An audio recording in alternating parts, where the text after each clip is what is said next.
ever wondered some success stories sound too good to be true? This podcast is for you. When I built DealMachine 8 years ago, it was building it as a marketing tool for my own investing. I had done three deals or so at the time that DealMachine started taking off from other people that wanted to use it. And I remember Krystal and Dedrick Polite, who now have their own TV show, said they made $500,000 in 6 months. And I was sitting there filming a recording of their testimonial, and I almost didn't even believe it was true because it seemed like too successful. But I realized they had a business before they went into real estate investing. They actually owned businesses where you could ride these animals, mall animals on wheels, and your kids could come to the mall and ride those. And they had business experience, right? So they knew marketing takes more than one postcard per house. They knew it took 6 postcards per house. So when they started marketing, they did it with the intent of reaching out month after month after month, and also widening the number of houses that they actually searched for. When I was starting with my first deal, I had a big overgrown bush house that was right by where I lived. And I just looked at it every day thinking, that's going to be my deal.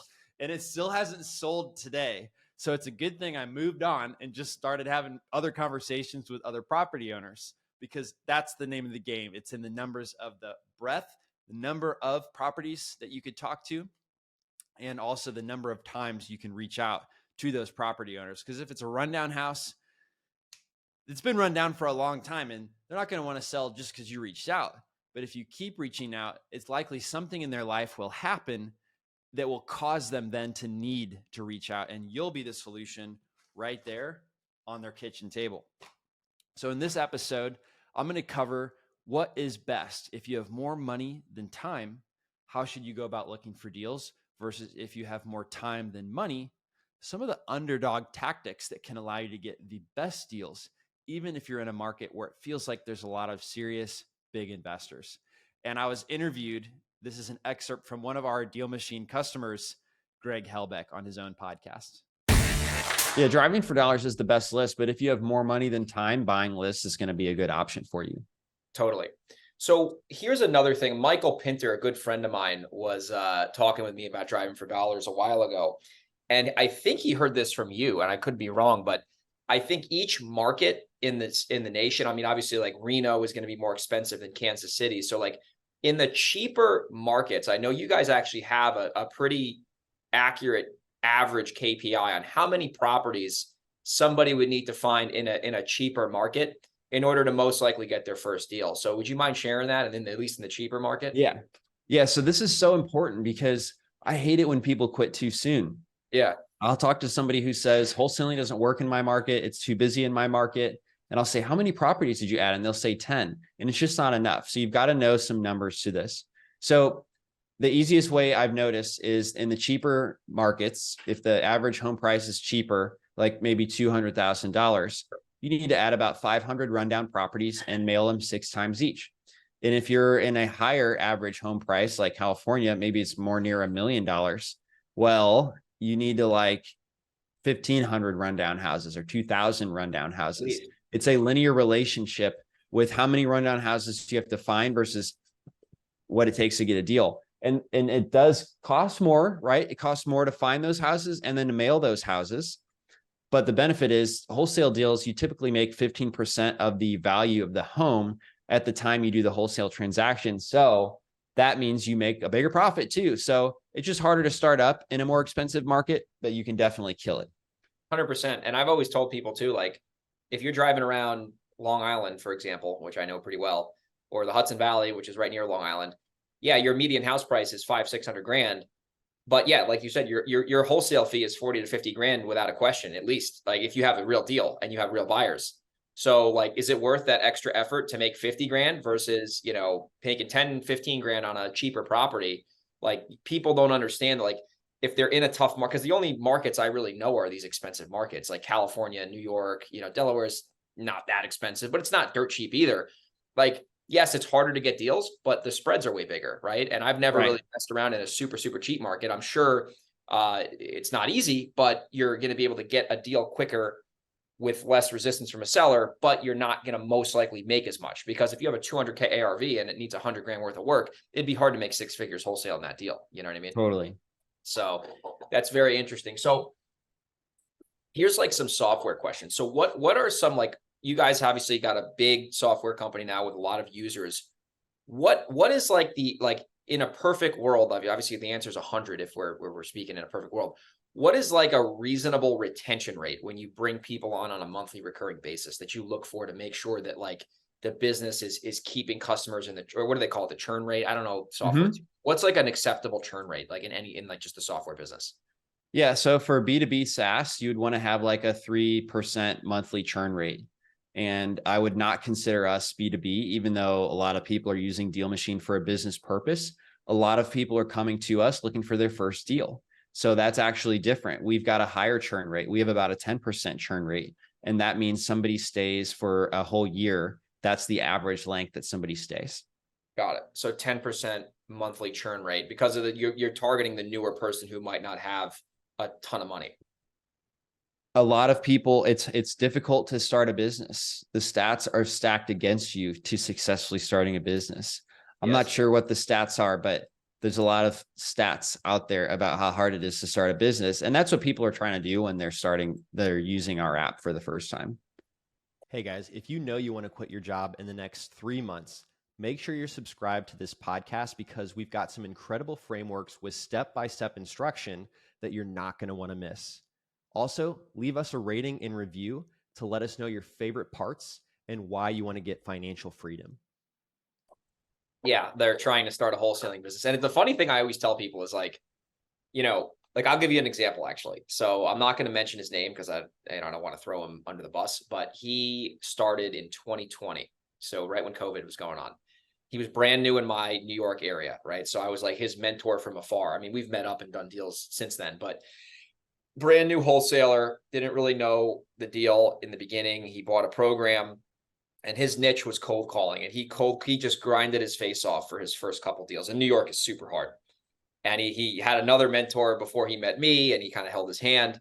And then he went through this giant just valley of just despair. And I remember I was with him. We were driving to one of my deals and I was showing him kind of the ropes, and he was just defeated. He was just defeated. And I'm like, listen, dude, like I'm not a therapist, but you have to stick around in this business, because if you stick around and you can get through this like dip, I think there's a book by Seth Godin called The Dip, and it's about the entrepreneur journey. But I said, if you stick around for a couple more years, not only are you going to improve your skills and you're going to have more experience, but it is going to turn a lot faster than you think. And I was on the phone with him, ironically, yesterday, and he'll probably do 500-600 grand in revenue this year. His margins are incredible. He's got a truckload of money in the bank compared to where he was. And he's turned his whole life around. And he started with absolutely nothing in 2020, which wasn't that long ago. And he's like the perfect case study of sticking around in this business and not being a statistic, as they say, because he had every reason to quit when he was going through that dip, and look where he's at now, just from cold calling. Yep. It's crazy. You know what I mean? Yep. When it gets hard, most people quit. So that's when I have to persevere so I can achieve what others can't. 100%, dude. 100%. It was interesting. I remember talking to him yesterday. I just told him, I'm like, listen, dude, I'm super proud of you. Cause like I got to see, like, he would call me when he was like getting smoked by a seller, and I'm like, hey, just say this, do this. And he would implement it, and then he would like get the success. And I'm like, holy shit, like that's crazy. Like he's obviously, some people you give advice to and they don't do anything with it. So you're like, oh, like, am I wasting my time? But he would always implement. And now he obviously has. And another thing I told him, I was like, listen, dude, like wholesaling is great, but you got to close on some of these home run deals and just put them back on the market. You don't even get the hammer out. Just buy the damn house, throw it back on the MLS, and get full as is value for it. And now he's got 2 of those. He's going to make 100 grand each on. Amazing. Isn't that crazy? 2. That's amazing. Crazy, dude.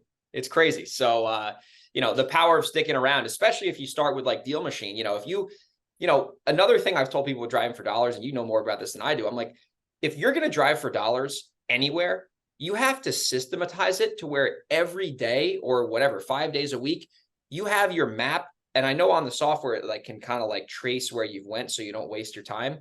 You have to systematize this for 6 to 12 months, or else you're just wasting your time. You can't just go driving on one Sunday and pull 20 houses and think you're going to get a deal. I mean, maybe, but right. Like, what do you tell people with the systems? Like, cause I know you have like, what is the other thing with the team? You have like a team feature on it for advanced guys. Like this software just literally does everything. Yeah. So once you actually make enough money, Yeah. You want to start buying back your time. And the way to do that is to offload things that other people can do that you do. And one of those things would be driving around looking for the rundown properties. So you could hire, as long as you're making the equivalent of like $40+ an hour, you could hire somebody for $20 an hour and actually do the driving around. That way it frees you up to do more higher level things that will earn you more money than just driving around looking for the rundown homes. And there's a few problems with that we need to solve. Like, if I'm paying this guy by the hour, how do I know he's not sitting at Taco Bell eating a churro and charging me money? So that's just an example why we have route tracking. So you could tell where the driver's going. And then that, you see what I'm saying, right? So we've got a system for helping you manage a driver like that. And we also have made it easy to actually hire somebody and then get them to drive for you. That interview process can be challenging unless you have the ability to like get them in the software and show you that they know they're tech savvy enough to download it on their phone and to actually add some properties. So for example, I posted a job on Indeed, and then I'm making interviews with all these people and none of them show up. And I'm like, God, this is awful. I feel so disrespected and I can't believe I'm not falling for this again.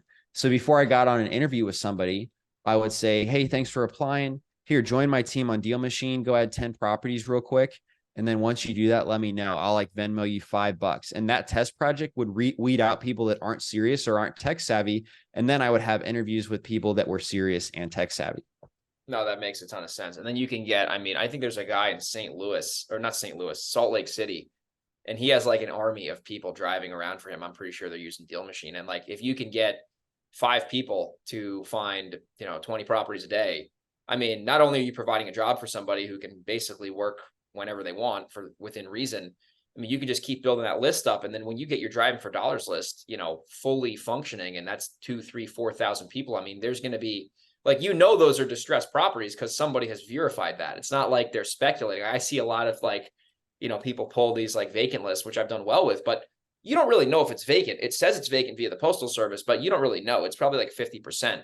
But when you drive by a piece of shit property, like I'll give you an example. My buddy who actually works for me now, Brett, his neighbor inherited a property and it was vacant and it needed a ton of work and it was a disaster. He knew that property was screwed up because he literally was living across the street from it, right? So that could have been a perfect driving for dollars property, right? So like people don't realize like how much value there could be. And like if the property's overgrown and it looks like it hasn't been lived in 5 years, like it's a lot easier to negotiate with that kind of person. It's not like you're negotiating with a mansion in Beverly Hills where it's pristine and there's the lawn care guy outside. Like you're putting yourself into the problem versus trying to find that problem off the bat. You know what I mean? Totally. That's what I've seen with people. So let's talk about marketing for your software business, right? Like getting customers. Like what are like the top 4 ways that you guys as a company, DealMachine, can get consistent customers to then obviously pay you the subscription fee and you guys can grow that way? We're constantly doing A/B testing to actually figure out what is the optimal price that makes sense for people. So we're just constantly testing. Every week we're running a different test about how to package different features and what that price would be. And most people find out about us through recommendations from people like yourself on podcasts like this one. And we also have YouTubers that would recommend to us. And that's how most people hear about us. Got it. Have you guys ever ran like paid Facebook ads and has that ever worked for you guys in terms of just buying traffic? Yeah, we have done some of that. We spend about $200,000 a month on marketing in terms of spend. So it's definitely some paid advertising is involved there too. 200. You just said that like nonchalant. That's a lot of money. Yeah, the good thing is it's on my Amex, so I haven't really paid for a personal flight in a long time thanks to those points. Yeah, I was gonna say if you have that platinum card, you're flying for free for the next 10 years. That's unbelievable.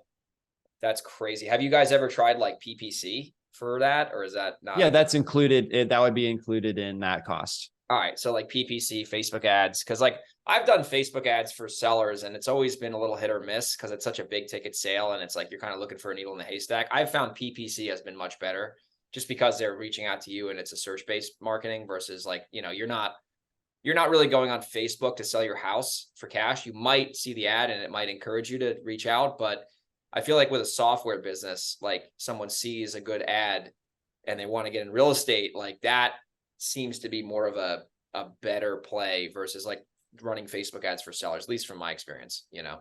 Totally. It's interesting. So what about on the personal side with your rental? I know obviously you've been buying rental properties since you started the software company. So what has been your like experience with buying rentals, and where have you been buying them? And where are you based out of too? Are you from Indiana, or you live somewhere else now? I live in Austin, Texas. I invest in Indianapolis, and I bought 15 properties. I bought 4 this year. I manage them myself. And I have do showings with this Show Mojo lockbox that lets people show themselves in by putting in their credit card and their ID. Can you tell me how that works? Because I manage a lot of my own rentals too, except for one of them because the tenants are terrorists. But yeah, it's $9 a month for me. And then somebody can go to the booking link and then input their credit card and their ID and go show themselves the property. That's it. And, you know, and what do they put their credit card in just in case they go there and smoke the property? Is that? It doesn't cost any money for them. It is some verification process that Show Mojo handles. Okay. Interesting. So that's that. I've never even heard of that because I normally I have like Door Loop, the property management software, and then like they go through the screening system. But I'm like, I was kind of looking for something like that because I'm out here on the West Coast and these properties are on the East Coast. And I'm always kind of like, what if some stranger breaks into my house and I don't know who they are? And I don't know, having them send me the ID is kind of a pain in the ass and they don't want to do it. So it's legit because it's in a software platform. Got it. And does it just do the showings or does it also manage the properties as well? Like, That's just for the showings, just so they can get access to the property and take a look at it themselves. Got it. Okay. So now are you doing more BRRRR deals, owner financing? Like what is your kind of preferred way to get these rentals? You know, and I'm sure in Indianapolis too, it's a little bit easier to get deals there versus in, you know, Reno or San Diego where I love Indianapolis because it's a bigger difference between the mortgage and the rent payment. So it's easier to cash flow. So I typically will find these off market through Driving for Dollars that I market to and they call me back, or I'll make offers on old listings on the MLS and then get a deal that way. And those are the 2 ways I get deals. Got it. And I haven't done any owner financing. I've done all cash or just using a traditional mortgage. Just buying it, just putting 20% down and getting it, just buying it the straight way. Unless I'm doing a renovation and then it becomes like a BRRRR deal. And if I'm doing it from off market, that's typically what it would be like. Yeah, I've found with the BRRRR properties that I've done, like it's funny because I can actually pay more for a fix and flip than I can a BRRRR deal. It's weird. Like you think you could pay more for a BRRRR deal because you don't really care about selling it. But I've done a few BRRRRs where I've had to leave like 10 to 20 grand in that deal because I was just, you know, I might have got it at 70 cents on the dollar, but with the refi costs, and at least in New York, it's super expensive. Like, you know, the closing costs were 10 grand, right, from that refi. And it's like, you know, I got to come to the table with that. So, you know, I've always told people like, if you're just getting started and you don't have any money, I wouldn't even think about buying rental properties. I would build up your bankroll and get some wholesales and some flips. I start with wholesales if you can. And then after a couple years, you know, start getting more into rentals. Because also with rentals, I've just found that they're not going to make you rich right away. They're going to make you rich in 10 or 15, 20 years. Because a lot of people, they read Rich Dad, Poor Dad. They want to have horizontal income because passive income doesn't exist. And then they go buy a rental. They use all their savings and they're making $100 a month. And I'm like, that's really not going to do much for you. You should probably get your active income up because when you get the skill set by using DealMachine of driving for dollars and getting off market deals, you can kind of decide what you want to do with them. Totally.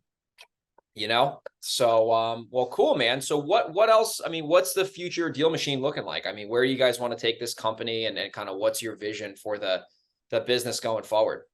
Man, we're going to the moon. We're going to get every investor to use DealMachine and help them do more deals than they ever imagined. And then we're going to sell the company to a title company.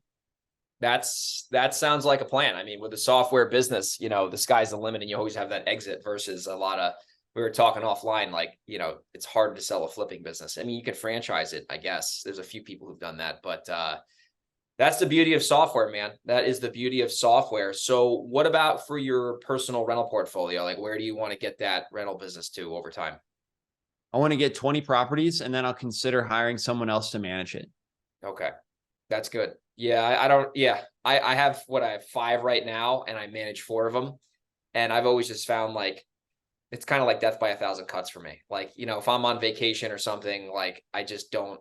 You get like I was in Japan last month, and like I was getting hit up for like some stupid rental thing. I'm like, this is not ideal. But I think probably after 10, I'll probably get a manager. At least I'll start with like maybe half. But it's interesting because I've just found one more thing too. What do you do because you self-manage? Like, what is your process for screening tenants with, not even being there? My process for screening tenants is they submit a form to say their credit score and all that stuff. My requirements are 600 or above, and the income must be 3 times rent. And I've never had anybody that was a criminal, but I wouldn't probably, it's not worth like doing that. My rentals are pretty much like higher end, like B class. So typically there's not too much riffraff there, and it makes the management easier, which is my goal.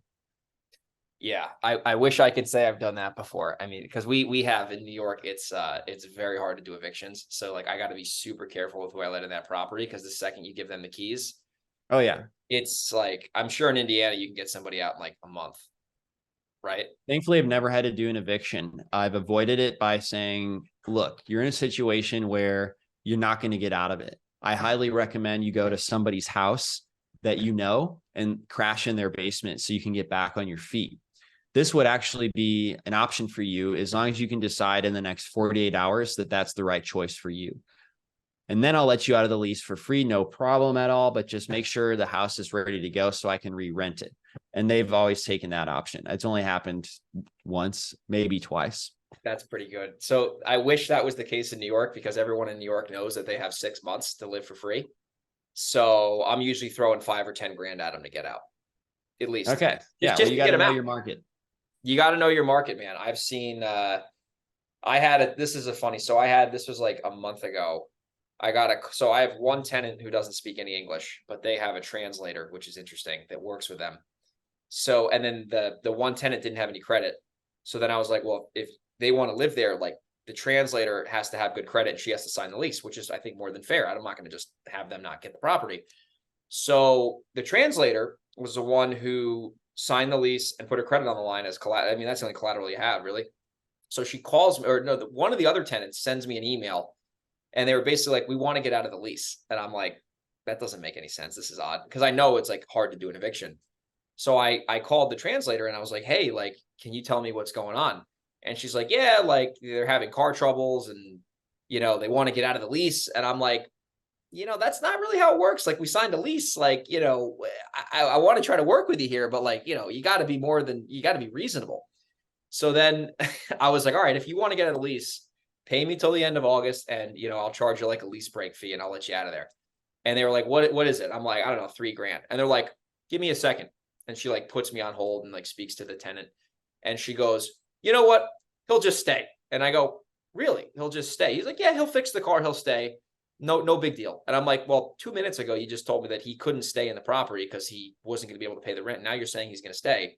So, I mean, you always see interesting stuff in this business when you're dealing with tenants. So you just got to treat them fairly and come up with reasonable solutions, and you'll do just fine.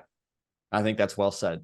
Yeah. I see a lot of landlords, they give the business a bad reputation because they're savages, but you gotta be understanding. So David, man, what is the best place to check? I know you got a podcast you've been doing for a while. What is the name of that podcast?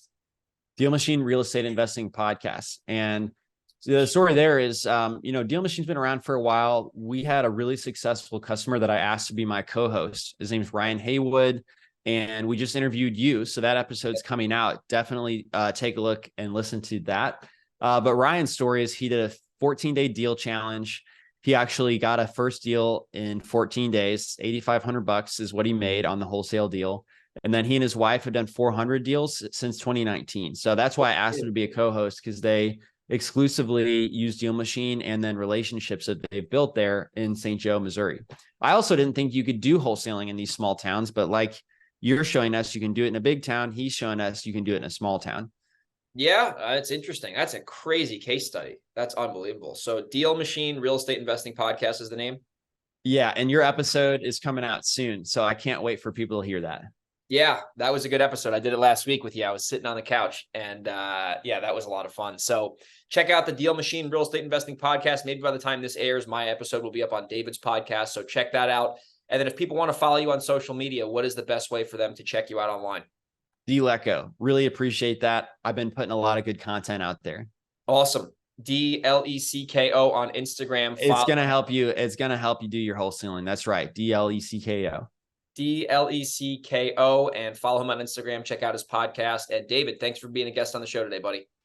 My pleasure. Thanks for listening to the DealMachine Real Estate Investing Podcast. Please leave us a review and follow along wherever you're listening to your podcast.